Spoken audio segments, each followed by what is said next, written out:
अस्सलाम वालेकुम बच्चों। आज की वीडियो में हम अरकान को मिलाकर एक नया लफ्ज़ बनाना सीखेंगे। तो चले शुरू करते हैं। बिस्मिल्लाहिर्रहमानिर्रहीम। यहाँ पर बहुत सारे मैंने लफ्ज़ लिखे हुए हैं, जैसे फे व फू, जे व जू, थे अलिफ था, खे अलिफ खा, घे व गू, छे व छू। अब आपने इन अल्फाज से दूसरे कॉलम में दिए गए जो लफ्ज़ हैं उनसे मिलाकर एक नया लफ्ज़ बनाना है। तो चलें शुरू करते हैं। यहाँ पर जो लफ्ज़ लिखा हुआ है वो है फे व फू। जब हम फे व फू को लाम के साथ मिलाएंगे तो एक नया लफ्ज़ बन जाएगा फूल। फे व फू, लाम साकिन, फूल। लेकिन यहाँ पर फूल के साथ और भी कई लफ्ज़ बन रहे हैं, जैसे फे व फू, टे अलिफ टा, फूटा। फे व फो, रे अलिफ ड़ा, फोड़ा।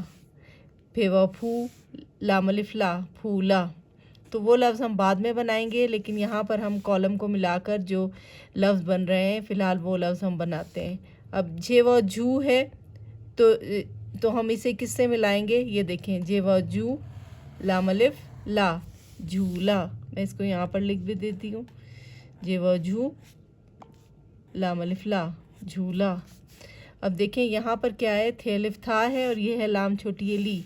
तो था को ली से मिलाएंगे तो बन जाएगा थाली। था ली, थाली। अब यहाँ पर है खे अलिफ खा। ये खे है, अलिफ के साथ जोड़ा है तो बन गया खे अलिफ खा।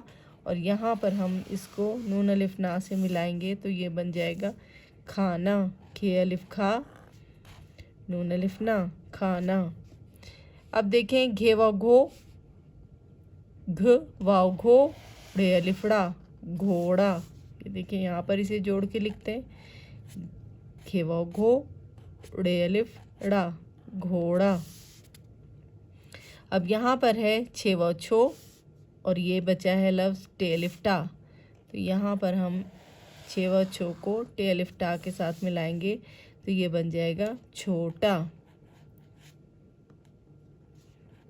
तो आपने देखा बच्चों किस तरह हमने अरकान को एक दूसरे से जोड़कर हमने एक लफ्ज़ बना दिया है, जैसे खाना, घोड़ा, छोटा, फूल, झूला, थाली। इस तरह अगर आप अरकान को जोड़कर और इसकी मशक करेंगे तो आपको उर्दू के वो लफ्ज़ जो आपको मुश्किल लगते हैं वो भी लिखना आ जाएंगे। इस जो काम मैंने आज आपको करवाया है और समझाया है, इसकी रफ़ रजिस्टर पर ज़रूर मशक करें। इंशाल्लाह आपको जो आपकी मुश्किल है दो चश्मी हे से लफ्ज़ बनाने में वो इंशाल्लाह दूर हो जाएगी। इसके साथ ही अल्लाह हाफ़िज़।